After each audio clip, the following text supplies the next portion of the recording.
Question 1. In what ways does your media product use, develop or challenge forms and conventions of real media products?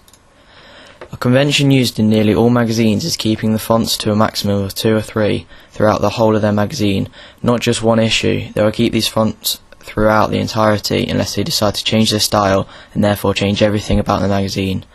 All of the magazines I analysed, Q, NME, Spin, use sans serif fonts for their mastheads, so I found this to be a typical convention and therefore used a sans serif font on my masthead. While keeping the house style, I changed the colour of the masthead to black as it is on a white background and therefore bold and will stand out to audiences. For my main image, I decided to keep the stereotype of representing genre through the images. I did this by using a prop, such as a guitar.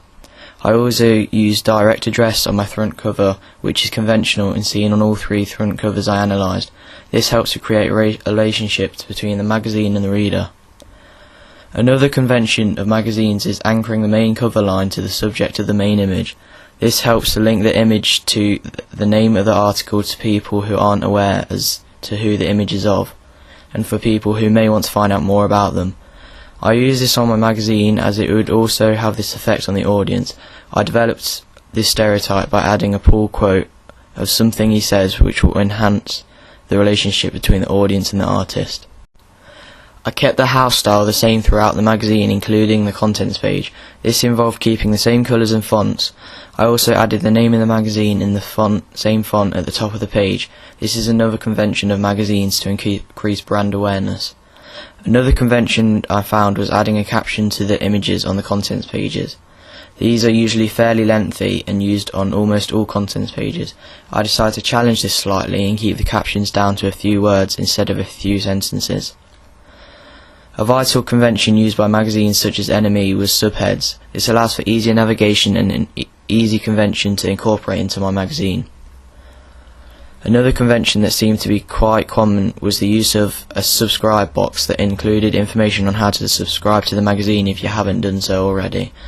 This includes a website address, a phone number and prices of the magazines, maybe even a special offer if you're reading a certain issue of the magazine.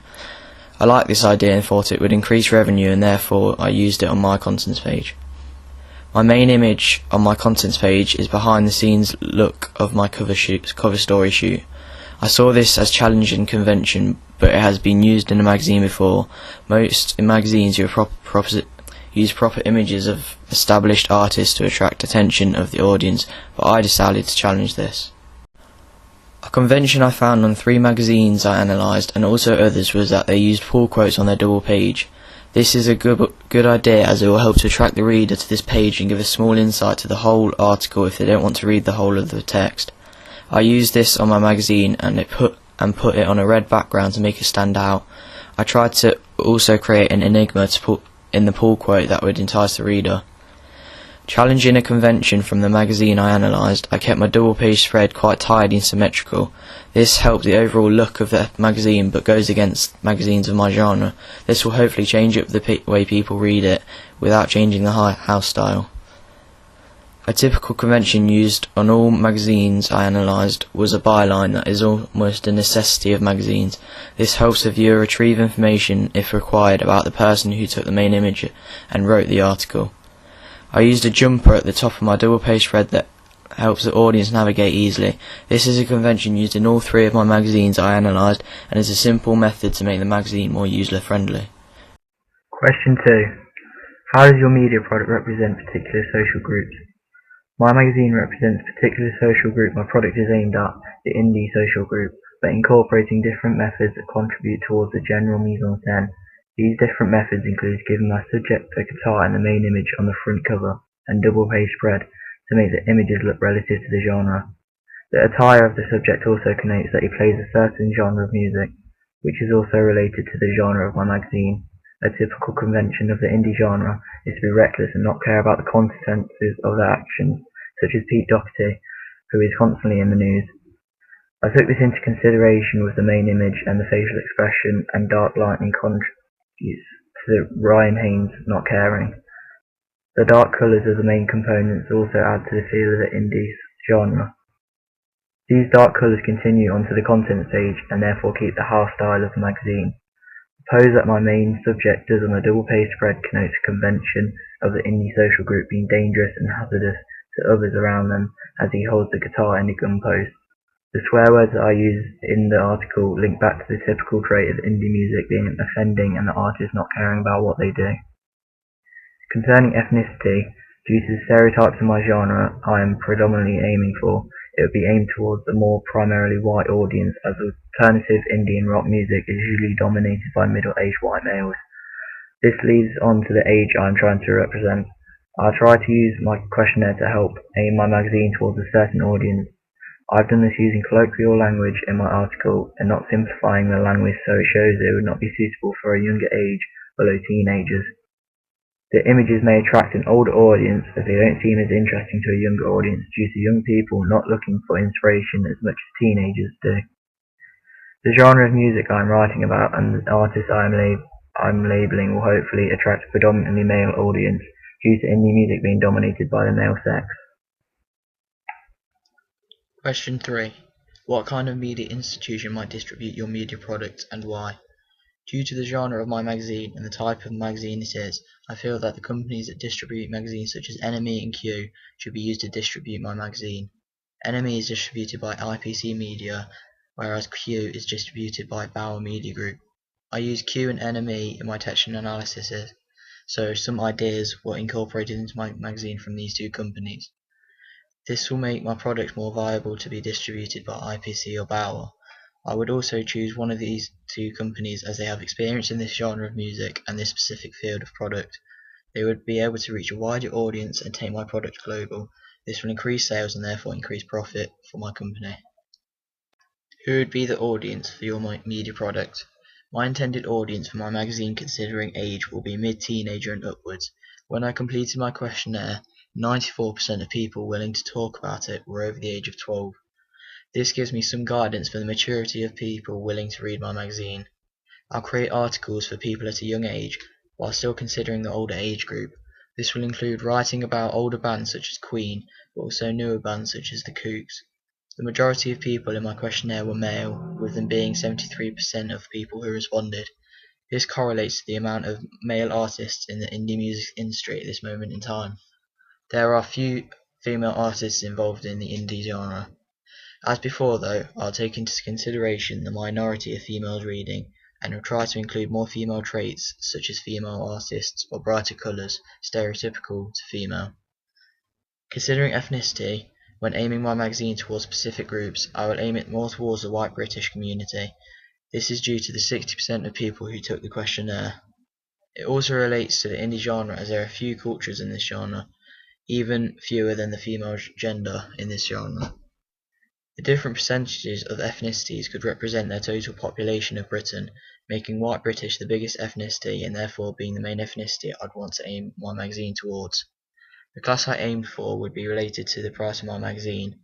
The price would be reflective of my questionnaire results, which shows that most people would like a price range from £2 to £2.99. I also looked at the prices of my textual analysis magazines, specifically NME, which has a price of £2.20. This has influenced my decision to put the price at £2.99. My magazine is aimed at a lower range of the socio-economic group. My magazine would be specifically aimed towards C1 and lower, down to the E range of the groups due to the pricing of the magazine. Question 5. How did you attract and address your audience? Address. My magazine is informal due to the nature of the genre and the inclusion of swear words. Colloquial language is used, such as swear words, to represent the indie genre, but also fits the age range that I'm aiming for, making sure that young children won't be able to find the magazine interesting. Pull quotes are used throughout the magazine to give the audience an insight into the magazine before purchasing it. I used quotes that would grab their attention, such as, "I'm not arrogant, I just think I'm the best artist in the world." Readers may be enticed by the arrogance as it creates a small enigma to whether he is actually as good as he says. The body text that I have written about my main artist isn't too long as to lose attention from the double page, but is also long enough to give a fair amount of information and keep the reader interested in my magazine. Attract. I priced my magazine at £2.99 to be competitive in the market and to attract a wider audience if the price is fairly low, which it is.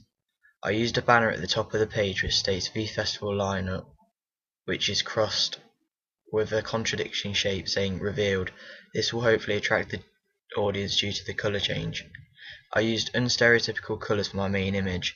They should be dark to represent my genre, but I kept them light to attract the attention of the audience. My font size is consistent throughout, keeping the professionalism of the magazine intact, hopefully attracting the audience.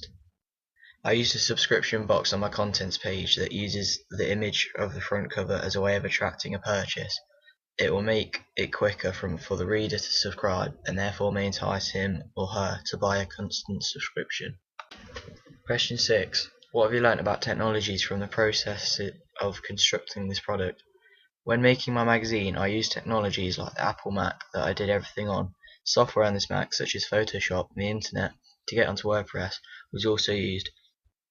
Other technology outside of the Mac was used. This technology was only used to take images for my magazine. I used a digital SLR camera for my front cover contents and double page spread main images. When taking these images, I used specialised lighting to get a specific look on my photos, also making the quality a little better. Photoshop was used to compile all elements of my magazine onto one piece of A4 paper. I used tools within Photoshop such as the healing brush tool to make the main image look more professional as it is in a high resolution. Using the internet, I was also able to post completed work onto WordPress so my teachers and other students could view my work. Also keeping a diary on this site to show my progress when creating my magazine. This was useful as resources for the course could be easily accessed through this blog site. There was a tendency for it to be temperamental when uploading pictures as it sometimes wouldn't recognise the files. Dafont.com was used to download and import fonts that weren't available on the Mac originally. This allowed me to download specific fonts that could relate to my genre. Question 7. Looking back at your preliminary task, what do you feel you have learnt in progression from it to the full product? My aim when progressing from my college magazine to my end product was to produce a magazine that looks professional and viable to sell in proper retail stores such as WH Smith. To do this, I reduced dead space by a monumental amount. This contributed to it looking more professional. Dead space can make a magazine look boring and lacking in content, but reducing it may entice more customers. One thing I did right with my college magazine was to keep the house style throughout my magazine. I did this by using consistent font types and keeping the same 3 colours throughout. Keeping the same 3 colours though had an effect on my front cover, as one of my headlines blended into the background. This lowered the overall feel of the magazine in keeping it from looking professional. On the contents of my college magazine, I hyphenated my headlines. This makes it look unprofessional and potentially putting some customers off because of it being hard to read. Therefore I changed this using a tool on Photoshop so that they would carry over to the next line. Mise-en-scène within my college magazine was used correctly, as the audience can easily recognise that it is a school magazine due to the image of the Beecham College sign. I kept this element to my music magazine.